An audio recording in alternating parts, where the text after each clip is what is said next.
I'm JP Tuesday. And I'm Kiki Cannon. As lifelong Disney fans, the work of countless talented Disney creatives have shaped our lives. Now, as the Disney catalog expands, we're taking a journey through film and television to discover if that spark that shaped us as children lives on in adulthood. Does your favorite Disney media still cast that same spell? Join us as we find out. We are Rewatching the Magic. Check out fresh nugs, wheezing the juice. Oh, buddy. Hot Tuesday. So we are talking about Encino Man, the 1992 Hollywood Pictures movie. So this is one of Disney's adult film studios to do like older movies, not necessarily family movies. And yeah, of course, this movie starring a person that we have talked about previously, Brendan Fraser, who we love on the show, who is awesome, right at the beginning of his career. It's been a while since we talked about Brendan Fraser. I think that was back when we talked about George of the Jungle. But here we are at the beginning of his career. Also starring Sean Astin. I don't know if we really talked about him much, but, former child star and him kind of becoming an adult actor. Not quite Samwise yet. That would be a few years. But this Goonie's good enough for me. Yeah. This was just 1 year before Rudy really kind of got him a big push in popularity. And kind of one of the reasons we wanted to talk about this movie, really, Pauly Shore. We've talked about Pauly Shore before when we talked about him in a Goofy movie. But this was kind of the start of Pauly Shore mania, where like he became this guy that was in like so many movies back to back to back. And him even being in this movie was because he was already kind of getting popular. He had a show on MTV at the time called Hey Pauly, where he was already doing this Weasel character that he became known for, that, yeah, buddy, let's check out the chicks. Kind of doing this surfer dude, stoner persona that he kind of became known for and kind of became typecast in for the first part of his career. Yeah. And it is interesting, like, how much of this movie is built around that sort of slang that he came up with, or I don't know how much he came up with, or he was mimicking other people in Southern California at the time. But it is really fascinating to go back, even as people who lived through it, and realize like how little of it is understandable now. Like little of it has persisted in pop culture that like half of what he says in the movie is complete gibberish. Complete gibberish then. He was just making stuff up because, again, it was like him looking at the stoners in SoCal kind of, oh, wow, they're just, I don't understand a single thing they're saying, but people around them seem to get it, so I'll just imitate it for this TV show I'm doing. Like, if you actually talk to him as a normal person, he does not talk like that. Well, no. It's very much like Bobcat Goldthwait, that's not his normal voice, or Gilbert Gottfried, that's not his normal voice. It's just that became the voice he was associated with. Very similar to, we talked about them before, Pee Wee Herman and Ernest P. Worrell, where these characters became more associated with the actor no matter what they were doing. Yeah. Man, it took me forever to realize Bobcat Goldthwait was funny. When he stopped doing that voice, right? When he stopped doing that voice. And then he started doing stand-up and stuff after dropping that voice. I was like, oh man, this guy's legit funny. He stopped doing the voice because he literally couldn't do the voice anymore, because doing that voice for so long really screwed up his vocal cords. Yeah, and the same thing, like I never liked Pee-wee as a character. But Paul Reubens was an amazing person, and everything. I will say, like, I don't hate Pauly Shore, but I just, with or without the voice, I never found Pauly Shore that interesting or funny. Maybe I missed something. He's definitely, no offense to any Pauly Shore fans out there, but he's definitely not what I would call leading man material. Even when he was a leading man in a comedy, he's like, this movie is the perfect role for him. He's the best friend. Though the wise beyond their years stoner best friend kind of fits Pauly Shore's vibe. Yeah.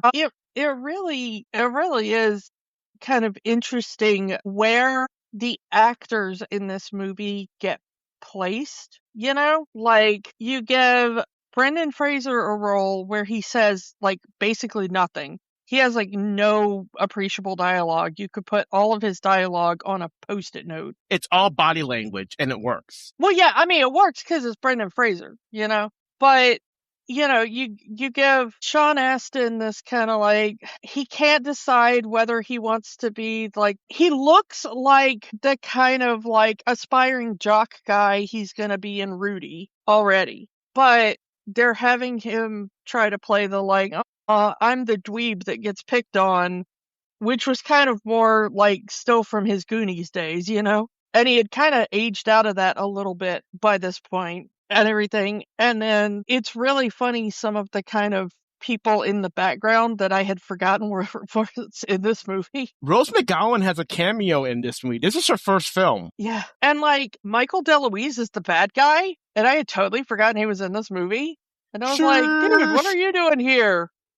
Yeah, and it's okay. I've made no secret that I do watch wrestling. There is a wrestler named Chad Gable, and he has made the "shush" kind of his catchphrase. And I said, I know that from somewhere, and I know that he's trying to be the 80s jock villain. So coming back to this movie and hearing that "shoosh," like, that's where he got it from. Yeah, and this movie is so, like, undeniably 1992. Like, this movie could not have been made at any other time other than exactly when it was made. You will not mistake it for any other time. It was not possible at any other time. Like, There's a lot of 80s teen movie tropes in here. Like you would see in an 80s R-rated teen comedy, but this is PG-13. Yeah, because the 90s hadn't come up with their own, you know, tropes or whatever, you know? Like there's a couple of things here that are straight out of Porky's. It's like they wanted to make an R-rated teen comedy, but not even Disney with their adult-orientated studio is going to go that far. Yeah. Disney would make an R-rated movie at this time under one of their imprint labels, like we said, but it had to be very clear it was not for children, that like this was not targeting kids in any way. You could have like an R-rated serious drama with adults and only adults, and you know, it was Oscar bait material or whatever, you know. Mm-hmm. But it very definitely had to look 100% as if there was nothing appealing to children in this. Encino Man was very much like I think it wanted to be a teen comedy, but really let's put, this was for like 12-year-old boys. This was not a movie for any other demographic. The sexual innuendos, you do get a few mild swears. Like, they say euphemisms for certain things. Like, they don't necessarily refer to women's chests. They refer to them as gazongas. They don't say any other word for it. So it's like they're trying to have that risque teen R-rated comedy vibe, but they can't exactly go all the way with it. Yeah. You want to talk about, other people that were in this movie. I mentioned Rose McGowan. Ke Huy Quan is in this movie. Yeah, this movie has 2 different Oscar winners in it. That's not something you should be able to say about Encino Man. Yeah. It's really...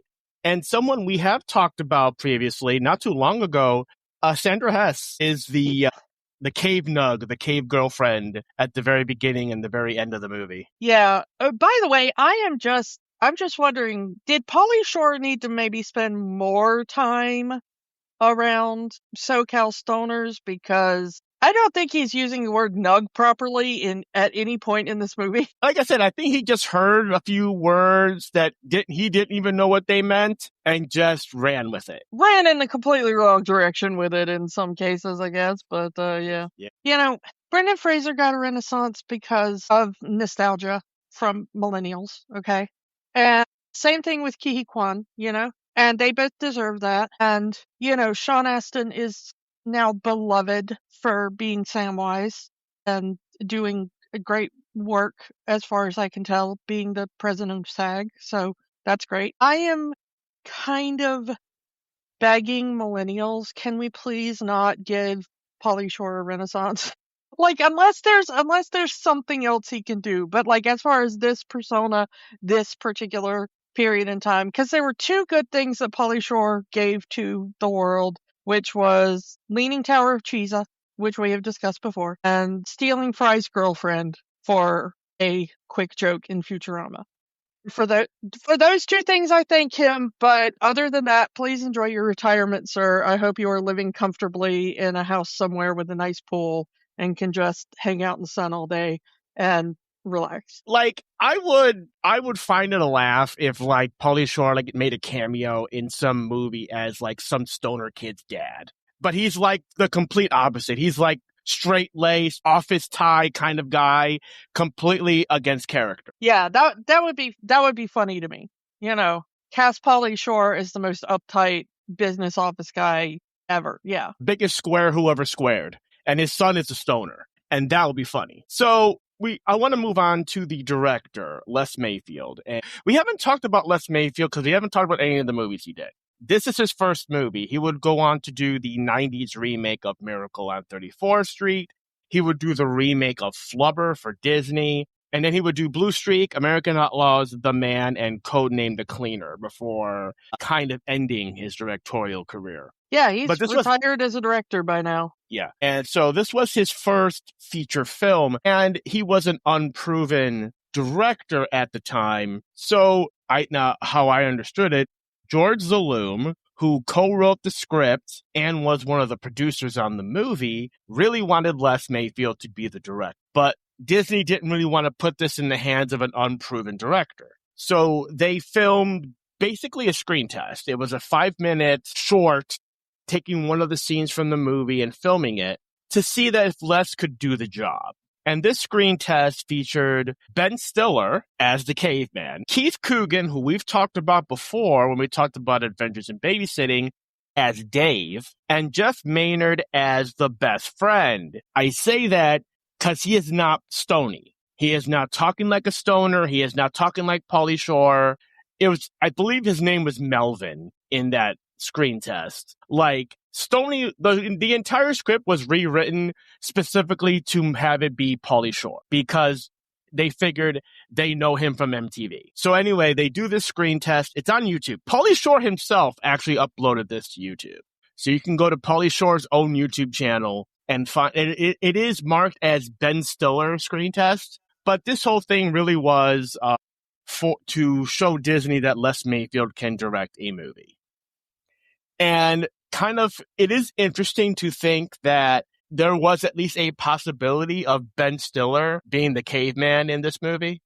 I just want to throw that out to you, Kiki. I've seen it before, and I don't think it would have worked. I mean, this is kind of I'm not going to say this is a great picture, in what it became, but it is a cult favorite among people of our generation.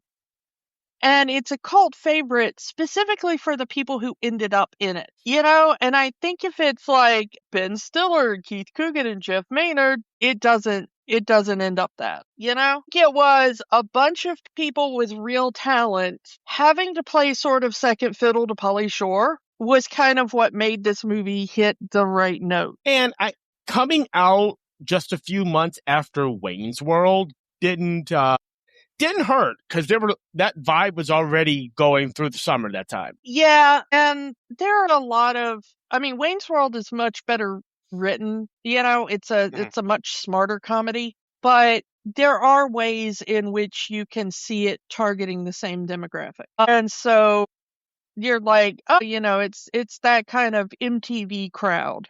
Let's make a movie for them. We literally have an MTV VJ as one of the stars of this movie. Yeah. So, yeah, definitely made for the MTV generation. So let's kind of get into what this movie is about. So Sean Astin plays Dave, who is this high school loser. The school year is almost over. The prom is coming up, and he has a plan to become uber popular, and he's going to be the prom king. The first time we see him, he's digging a pool in his backyard because he's going to be the prom king, get super popular, and he's going to have a great pool party right after prom. And his dream is he's going to be the popular kid. Yeah, and his dream is to get with his former friend, Robin, Megan Ward. We haven't mentioned her, but she plays Robin, who they were childhood friends, and he kind of ignored her throughout the later part of grade school because, in his words, she hadn't become hot yet. But now that they're in high school, she's gone through her babification, and now he wants her. Our hero, everybody. Yeah. Dave is not a good guy. No. And like I said earlier, the wise beyond his years stoner, Stoney, tells him this.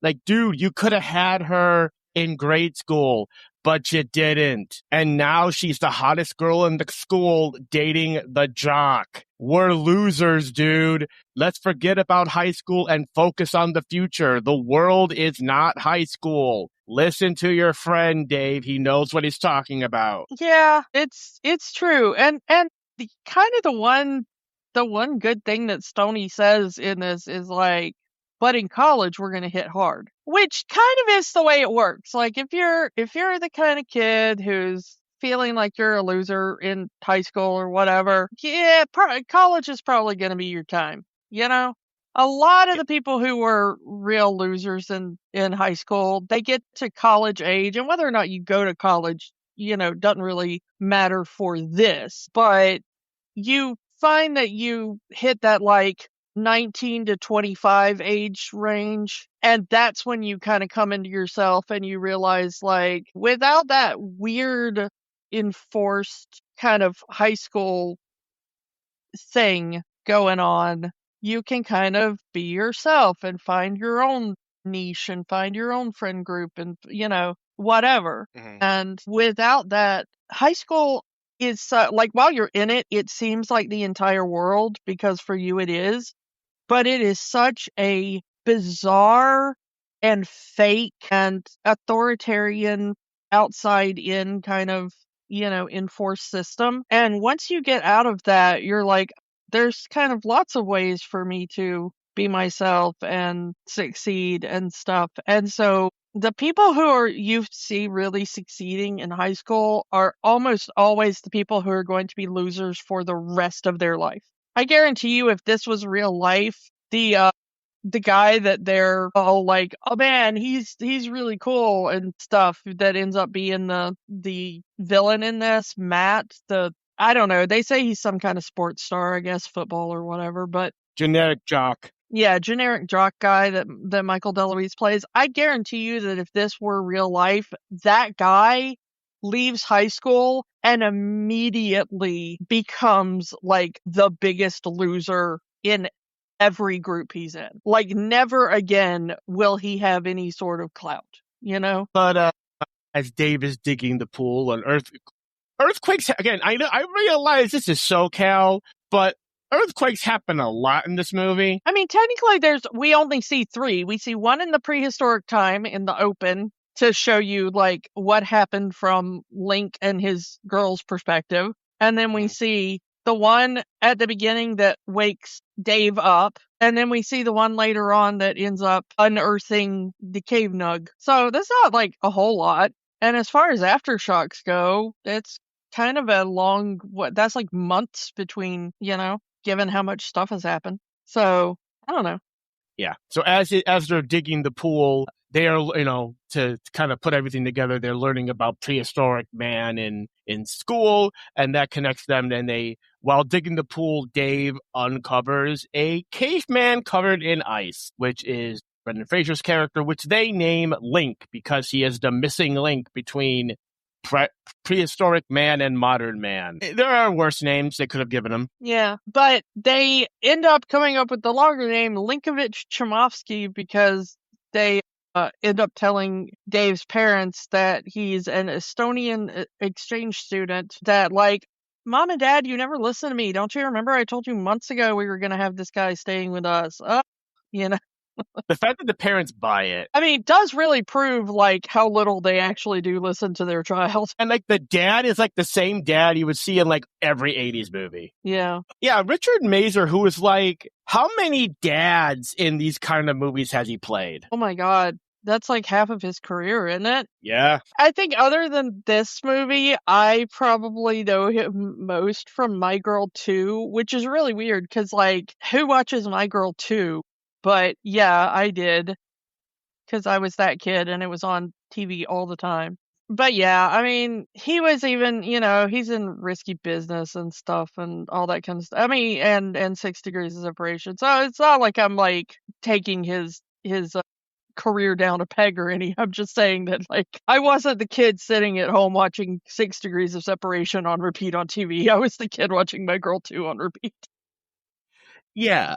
So, yeah, they uncover the caveman, but, like, at first, like, okay, I get that jock guy is supposed to be, like, the bully, and he's picking on the nerdy kid. I get it, but Dave kind of asks for it, because he's constantly hitting on Robin, and she's clearly not interested in him. Like, interested in a friend. Like, again, they were friends prior to high school, so there's still some connection there. And they can still joke with each other. Like, he pulls out a baby picture of them together in the tub, mind you. And she kind of has this smile, like there's a happy memory there. So there's still some bit of a friendship there, but he's constantly hitting on her, which gets the boyfriend upset. So, like, I understand he's supposed to be generic high school jock bully character, but on the other hand, it's like, stay away from my girl, dude. This is like, it would be different if the story was written like Dave and Robin are friends, and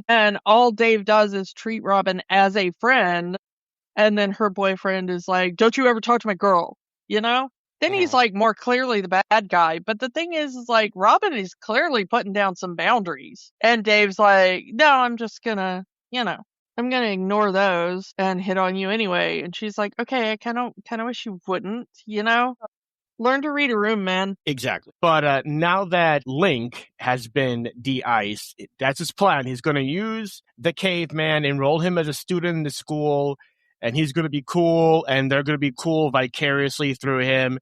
It's all part of his plan to be super cool by the end of the school year. So that after prom, they can come back and have a pool party at his place. In the pool that he dug himself with a shovel. And I'm like, have you been digging this since freshman year, my dude? Because he's pretty far along in.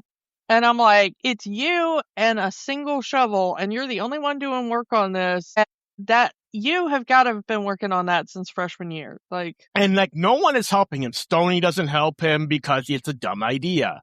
He has a little sister that it only exists to make fun of him, who thinks it's a dumb idea. The parents seem to not pay attention at all to what he's doing. To the point where, have they even realized there's a giant hole in their backyard? We don't even know. And it's just a hole of dirt. Like, he hasn't put down any concrete or tiling or anything. Like, okay, if you just dug a hole, you're going to fill that hole. It's just going to go through the ground. Yeah. But, yeah. And, through the movie, it actually, Link's kind of naivete about the modern world kind of makes him endearing to everyone else, because he's just doing, regular caveman things and, and whatnot. And it's kind of making him popular to the point where bully jock boyfriend is kind of upset about this. It's like, I'm the popular guy in the school. I'm doing all of this. I'm going to be prom king. And this dude who's I've never heard of before, who just came out of nowhere, is kind of getting the attention of all the girls, and everyone thinks he's cool, and he's hanging out with these two losers. What is going on? Yeah. It's so bizarre because, like, you just have to take the film on its own terms, because this is a film where you cannot think about it at all or everything falls apart. But it is really the gender politics in this are one of the things that really kind of annoy me, because there is the thing at the beginning where you've got Robin Tunney in here be her, like, Megan Ward's, like, best friend, and so she's like the best friend that dates around and whatever. And so when Link shows up, she's all like, wow, he's hot. I want him, And she's also the one in the classroom that when she sees the sketch that the teacher pulls down of like, Cro-Magnon Man or whatever, she's like, yeah, he's kind of hot. I'd date him and all. And he was like, no, because cavemen were horrible and vicious and whatever, And then they kind of do a bit of that with Link. Like, it's really hard to do that with like Brendan Fraser's such kind of a like just a sweetie anyway. Like the Link does really have that kind of like, would you call Link a himbo kind of in a way? In a way, but it's like by default, because he doesn't know anything about the modern world. To him, yesterday was the Ice Age. Yeah, I mean, Link is very smart, but he comes off as a himbo just because everything is so new to him. Like, oh wow, you've got a lighter.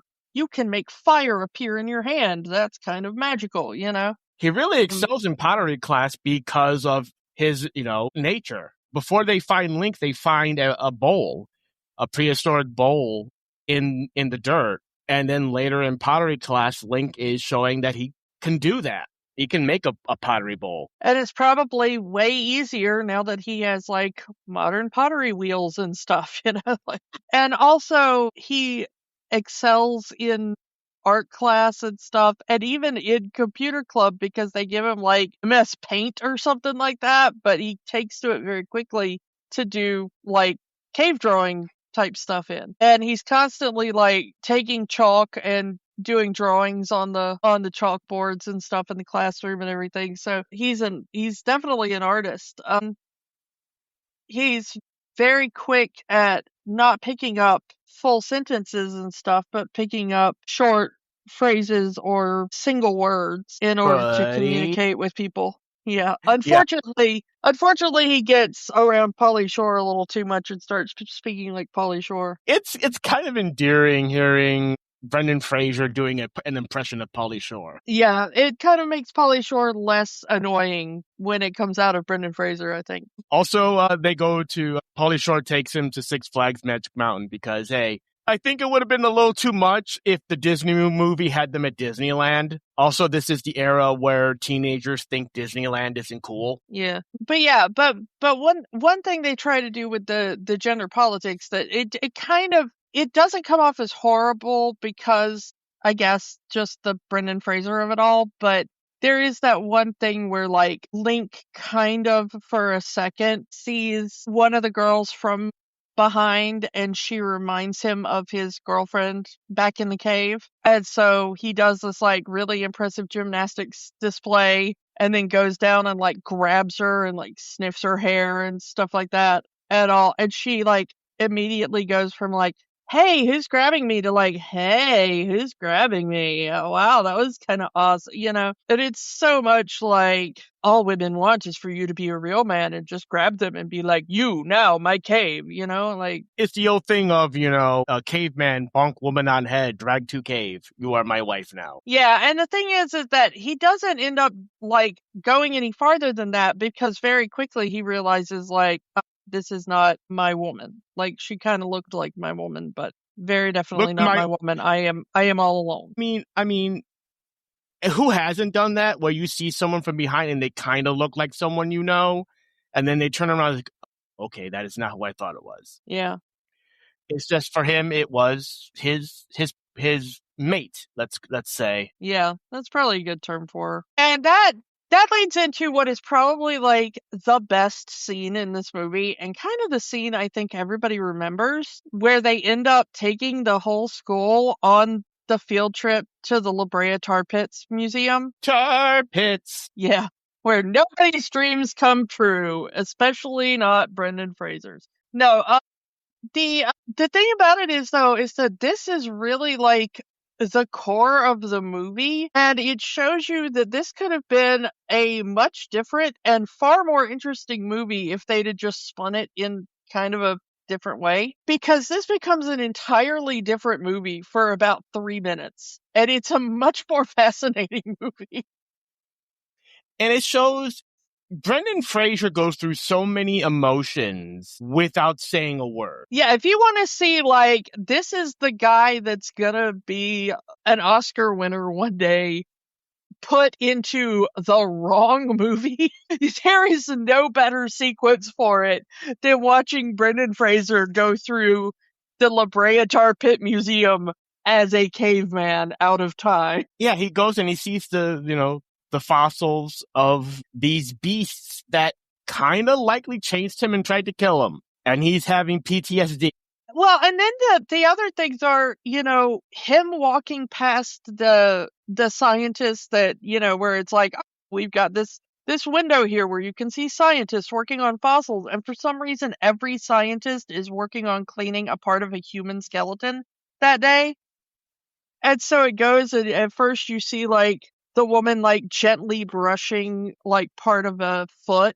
And he, like, picks up his foot and he's like, foot, and then, like, you see, like, another one's got, like, I don't know, like a rib or something, and then he starts, like, pulling at his t-shirt, like, rib, and everything, and then, like, the last one's got a skull, and he starts, like, banging on his head, and everything, and then, like, he starts, like, realizing, even, and they never put it in words from him, but you slowly have him in the realization of, like, this is what happened to everybody I knew. All my friends are dead. All of my friends are dead, and I'm the last one left. Which is a thing he probably didn't think. He probably just thought, like, everybody else I know is out there having the same experience as me. Boy, wasn't that a weird earthquake, Yeah, just in the previous scene, we mentioned the maid, and like Robin's friend who's been hitting on Link for the whole movie is like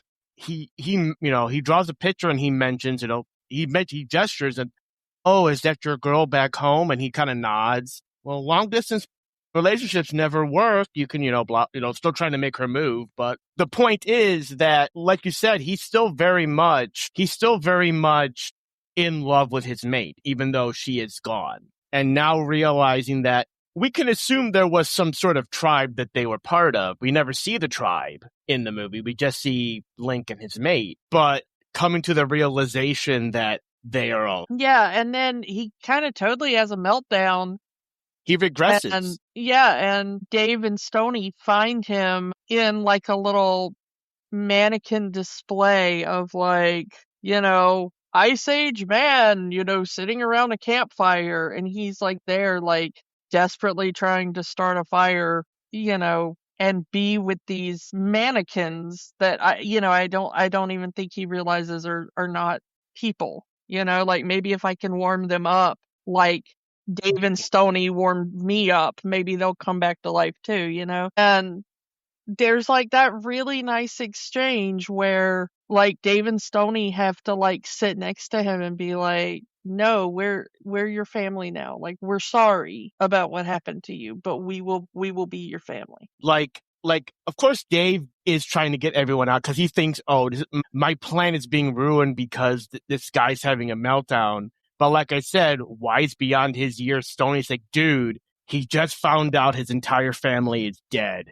Show some compassion. Yeah, and, like, they don't even spell it out that much. It's one of the few times that this movie, like, actually thinks the audience has a brain cell. Because, like, they don't even spell it out that much. It just, they go, he knows what happened. And, like, the two of them are just like, dude, And they have this real serious kind of, and I'm not saying, like, you have to make Encino Man as, like, some sort of, like, deep drama or anything, but I'm saying, like, if this was a better written comedy. Yeah, there is a moment in this movie where you're like, man, if they hadn't really leaned into the Pauly Shore shtick of that, like, one moment in time to hinge this movie on and had thought about it just a little bit more, this could have been, like, a really interesting and funnier movie. I mean, Brendan Fraser was in a much better Man Out of Time movie after this. Yeah. The point is that, like, Stoney and Dave have that heartfelt moment with Link telling him, we'll be your family now, and it's a great tender moment, but it's also, hey, here's the bully noticing that this guy Link had a meltdown. in the dinosaur museum. What's that about? Ooh. And it leads him to this thing. It's like, I'm going to find out what Link is all about.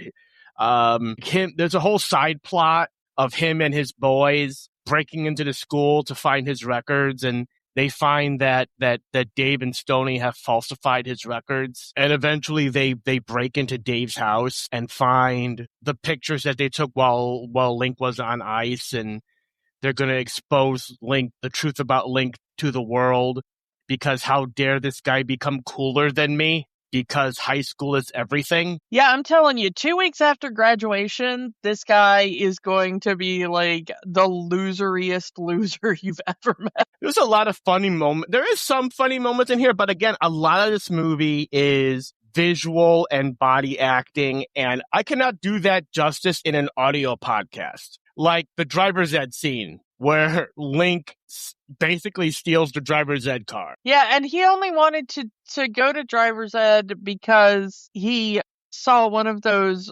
racing game arcade machines at a place they were at and has become obsessed with it. And he just thinks like, oh, that's just a bigger version of the arcade game I've been playing. Yeah. And this leads to Dave and Link getting arrested for stealing the car, and Dave's grounded. He couldn't go to the prom even if he wanted to because he's on probation, which kind of sucks for him because like he had this whole big plan of I'm going to go to the prom and I'm going to be super cool, and oh, crap, I got arrested. Now I can't go to the prom at all. Well, the other thing kind of, squashing his dreams of the prom is that Robin really, really wants to go to the prom because she's broken up with her boyfriend because her boyfriend kept, beating up her old childhood friend and stuff, and that wasn't cool. Yeah, I mean, he's an annoying dork that constantly hits on her, but again, they have history. That is still her childhood friend, and annoying or not, that's still her friend, and she doesn't like the fact that her boyfriend is beating up her friend. Yeah, but so now she needs a prom date, so she calls up Dave and says, hey, is Link available to go to prom? Which, Link is hot and everything, but oh my god, girl, you know that guy has a crush on you. At least, figure out a better way to do that. The dude uses his one phone call from jail to ask her to the prom. Talk about, again, not getting the hint. Yeah. And he's so angry over this that he wants to send Link away. Like, I can't deal with this anymore. My plans have backfired. The entire point of having this caveman hang out and make us look cool was so I can give it Robin. Now Robin wants to give it Link. I need to get rid of Link because this is all blowing up in the face. Our hero, everybody. And so he gives him a couple of dollars bus fare, and he's like, all right, go away, go somewhere. And I'm like, where the hell is he supposed to go, man? Is like, what the hell, man? And again, Stoney calls him out on this. It's like, what are you doing? This isn't cool. We don't abandon our friends. Maybe Matt was right about you. Yeah, and Stoney really takes it hard. He's like, that's not cool, man. We were supposed to be his family. Yeah, like I was saying about the gender politics, watching it today, I think of all this stuff, and I probably did not ever think about it watching it originally, because I didn't ever remember thinking the main dude in Encino Man was kind of a jerk. But yeah, I mean, he kind of was. And that's probably why he's kind of written that way, because dudes in the 90s were probably like, no, this is the good guy version of that, right? He wanted the girl, and the girl didn't wanted him back, so therefore sadness, Mm-hmm. And so common movie trope of the time, but yeah, he's not really just taken kind of objectively. He's not really a super great guy, and Stoney kind of has to point it out to him, come on, dude, we were supposed to be family. We sat there in the tar pits and told him we were going to be family, and now you're just kicking him out of the house for, because Robin doesn't like you back. Come on, man, that's awful. Way to be a bro, my dude. Yeah, and Dave cannot, rather than kind of internalize all of this, he just starts fighting with Stoney. Yeah, now he's going to turn on Stoney. I'm like, you got one friend left, you're going to turn on him? Come on. And yeah, and it's another one of those, you can see where Brendan Fraser shines is him just breaking up the fight, hugging them both and just saying, family, family, family. Yeah. I wonder if Brendan Fraser ever did that with his kids when they fought, Like, they get into a little brother spat and he just, like, holds them and goes, family! Like you've been saying, take away the Pauly Shore-ness of it all, and you really see the beginnings of Brendan Fraser as a really good actor. The fact that he could put so much emotion with just body language and the minimalist dialogue you can write for someone. One-word dialogue. Yeah, and it's really great, and he kind of just, because they have to do the thing of Link coming back because he realizes, like, I really do have no other place to go, Maybe I'll go live in the garage or something. But, Dave tries to make him go away, and he comes back anyway, and he sees Dave and Stoney fighting, and he's like, no, I gotta stop this. We're family. We can't be fighting. We're family. And they're like, yeah, you're right. And Dave kind of sees the light a little bit, and he's like, I'm grounded anyway. It's not like I can go to the prom. Because Robin's like, well, all three of us could go to the prom. And he's like, no, I'm grounded. They wouldn't let me go to the prom anyway. And he's like I do like how Robin kind of tries to, knowing, I mean, it's very he or she knows that Dave has a thing for her, but he tries to smooth it over. Like, we can all go together, my friends, your friends. It's, we can all go as a group, which does happen at prom, Yeah.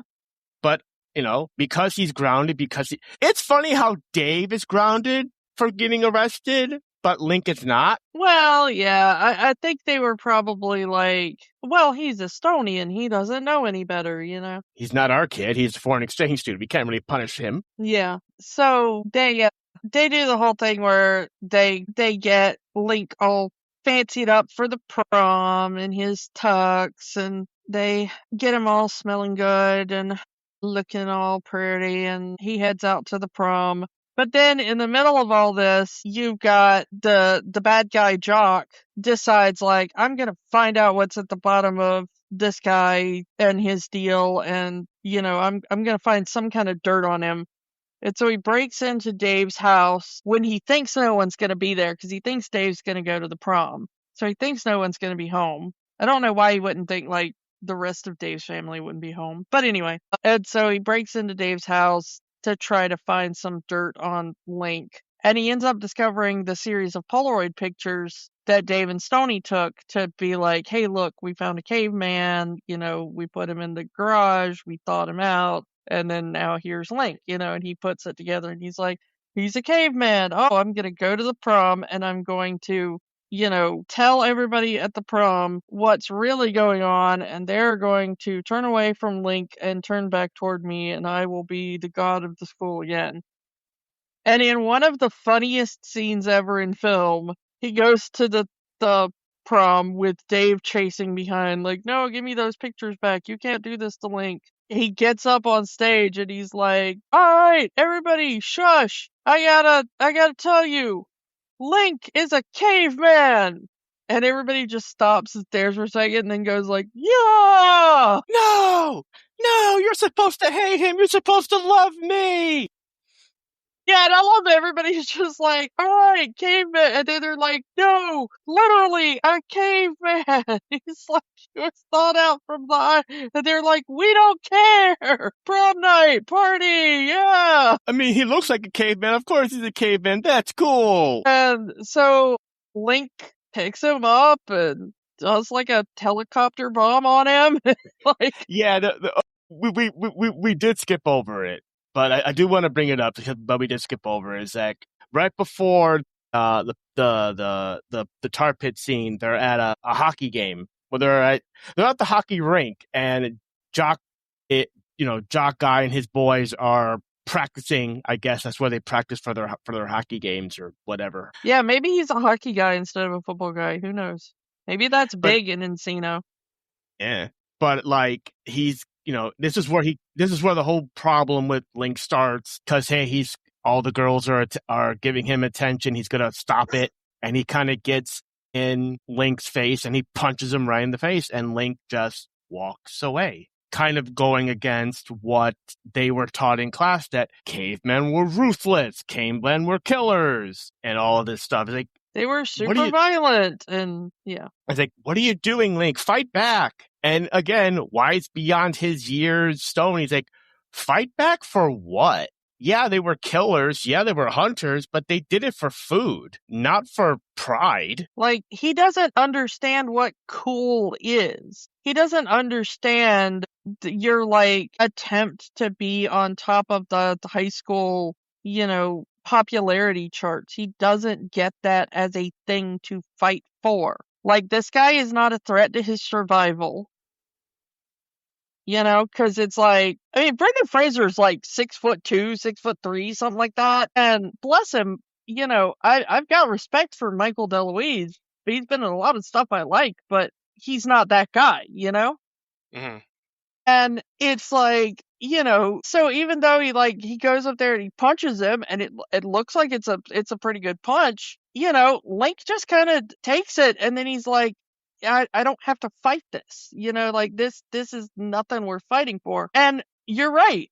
Stoney is kind of the one that's the wisest in this, even though it's annoyingly said in that Pauly Shore 90s voice of like, all of this is fleeting, and you are worried about status among a group that will dissolve in a couple of months and never will be again. He's been telling him this the entire movie. Yeah. Like, this is not worth it. Forget about high school and focus on the future. They even have this heart-to-heart while the jock is breaking into this house, and Dave finally gets it, Like, okay, I'm not going to be the prom king, but I'm going to rule college. Junior college. Like, Stoney, are you saying that Dave is not going to be an A student?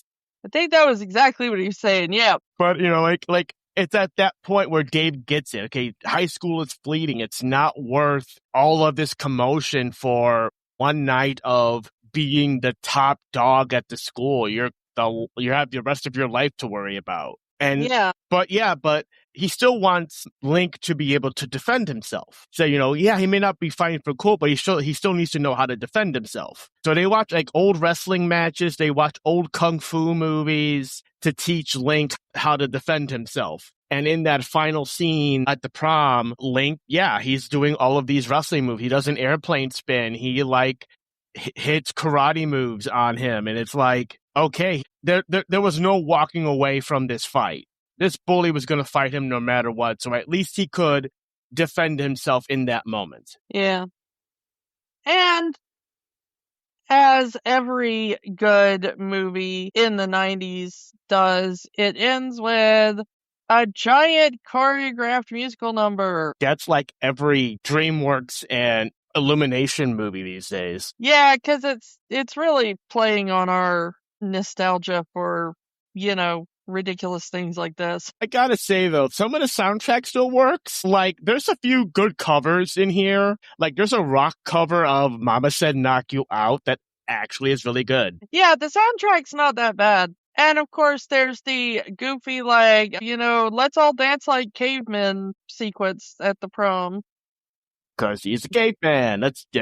They said he's a caveman. Let's dance like cavemen. And then it does, in fact, end up with everybody going back to Dave's house to have a pool party. Somehow he finished that pool. Yeah, but as they're heading back to Dave's house, there's another small earthquake. And when we get back to Dave's house in the middle of the party, Pauly Shore realizes, wait, there's muddy handprints and footprints and Gazanga prints leading into Dave's house. Could it be? Link, come here. Oh, we found your cave nug in the bathtub. She's here. You've been reunited again. True love wins. And they make her over as a bleach blonde, which I find funny. Yeah. I do find it funny that they kind of had to force Link to take a bath earlier in the movie, and the cave nug just instantly knows how to take a bath. Yeah, she somehow finds the bathtub, knows how all the knobs work, makes herself a bubble bath that is like Yes, I have come to the correct time period. Thank you. And because this is that kind of movie, Robin and Dave get together at the end. For no particular reason at all. Really, there isn't. Yeah, Like, no, there is no character arc or storyline purpose or anything. It's just like, well, Link is back with his girl. Might as well have Dave have some sort of happy ending. like if there was something, like you said earlier, if he was just acting like a genuine friend, like you could keep the idea that they were childhood friends, but high school status kind of kept them from really hanging out, but they still have that friendship. And her bully jock boyfriend kind of doesn't like any guy talking to his girl, regardless of romantic intent or not, that maybe there could have been something here where, okay, maybe there is something. Maybe we can make it work. But it just, he is the main character. She is the love interest. They need to get together because the plot says so. Yeah, you could have even made this whole thing of like, of Stoney saying like, hey man, you've had a thing for that girl, since you were 5, why don't you ask her out? And he'd be like, nah, she's got a boyfriend. I'm not gonna, I'm okay just being her friend, And like, it's there, he'd be open to it, but she's always like with somebody, And then like maybe he's gonna ask her to go to the prom, and then she's like, would Link want to go to the prom? And he's like, yeah, sure, okay. If you're interested in Link, I get you're not interested in me, And like that at least would make him a decent guy in that situation. Like if he's honestly just okay being her friend, Mm-hmm. And then like at the end, he could be like, hey, if you're not seeing anybody or whatever, and then she could be like, you know what? That does sound fun or something, I'm tired of dating jerks. Yeah, something like that. And then it would be like, you wouldn't have to spend much time on it. You could spend an equal amount of non-time on it in the plot of the movie, but it would make more sense at the end of the movie. Yeah. But as the movie as is, they're getting together because the plot demands they get together. Yeah, listen to us try to make Encino Man make sense. I know, this dumb little cult movie from the 90s. So Kiki, on that, does Encino Man have the magic? I mean, it's very much, I'm never going to say this is a good movie, okay? It's a dumb, silly movie, and I saw a review of it that said your enjoyment of this movie is 100% going to depend on whether or not you can deal with Pauly Shore, and much agree on that. But I think everybody should see it at least once to kind of see where a lot of these people kind of not necessarily started from, but one of their earliest kind of appearances together, Mm-hmm. Especially if you're a fan of Brendan Fraser. You can kind of see where his career kind of started. Yeah, because this was like maybe the first movie I remember him in. I'm not entirely sure. Definitely the first movie I remember him in. So I can't exactly remember like which movie he did first and everything, but like, yeah. Definitely the first movie he did in a starring role, because there was a lot, maybe a supporting character or anything, or a background character. But this is definitely the first movie he did that he had a starring role. Yeah, he did this movie and School Ties in the same year, and you could not have two different movies. Like, School Ties is absolutely the Oscar bait drama film, and then this movie is Encino Man. So, and it's kind of funny that he kind of plays Link a couple of more times in a few movies that happen to have Pauly Shore in it. Yeah, and I think he did that like as a favor to Pauly Shore. And the weirdest thing about it is back before the Renaissance happened, there was a minor discussion in Disney about having an Encino Man Disney Plus something. I don't know if it was a movie or a TV show or something, but they wanted Sean Astin and Pauly Shore and Brendan Fraser all to come back. And I'm like, Brendan Fraser got that Oscar now. I'm not sure you're getting him back. Like, they're making another Mummy movie. You're not getting Brendan Fraser back for that. Technically, it would be Encino Man 3. Yeah, that is true. There was a sequel to this movie, 1996, Magical World of Disney, Encino Woman. It only ever aired once. It was that bad. It never aired in reruns. It was never released on home video. It's not on Disney Plus. The only record of this movie existing is that someone uploaded it to YouTube. And the fact that it's been uploaded to YouTube for a few years and Disney has not had any kind of takedown notice shows that they want nothing to do with this movie. So if you ever want to see a made-for-TV sequel to Encino Man that stars no one from this movie, that is just the same movie but a woman, go on YouTube, enjoy. But for a sequel to Encino Man starring, Brendan Fraser, Sean Astin, and Pauly Shore, I'm good.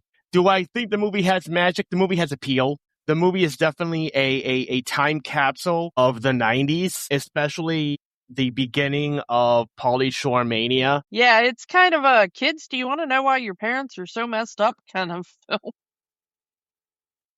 It's yeah, I know the show came back, but it's like showing your kids Beavis and Butthead. It's like showing your kids like prime Ren and Stimpy. Like, you want to know why your parents are screwed up? This is it. Yeah. So it's like it has nostalgic magic, and it's weird because that's kind of the whole point of the show is this movie actually good or is just nostalgia?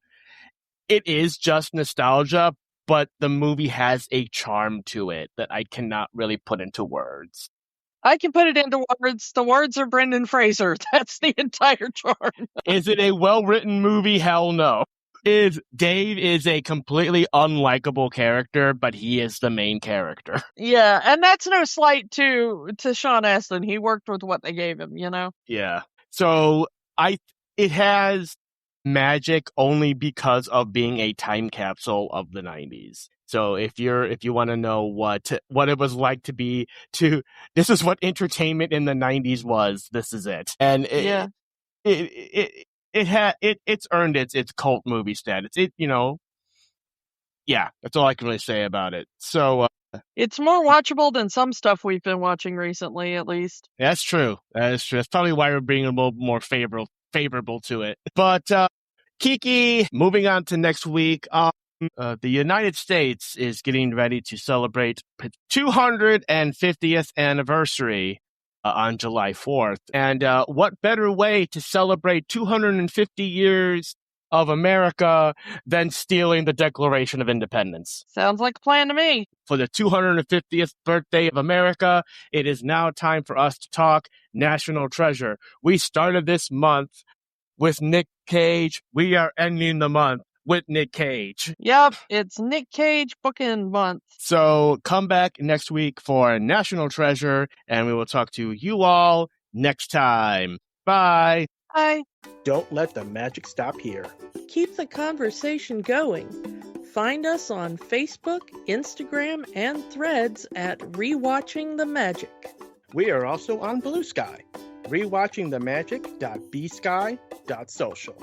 And new episodes are available at rewatchingthemagic.podbean.com and youtube.com/@rewatchingthemagic. Remember, the magic is for everyone. It only stops if you let it. We know that right now, things are tough. But in the words of Jim Henson, the only way the magic works is by hard work. But hard work can be fun. Check out our show notes for ways that you can help.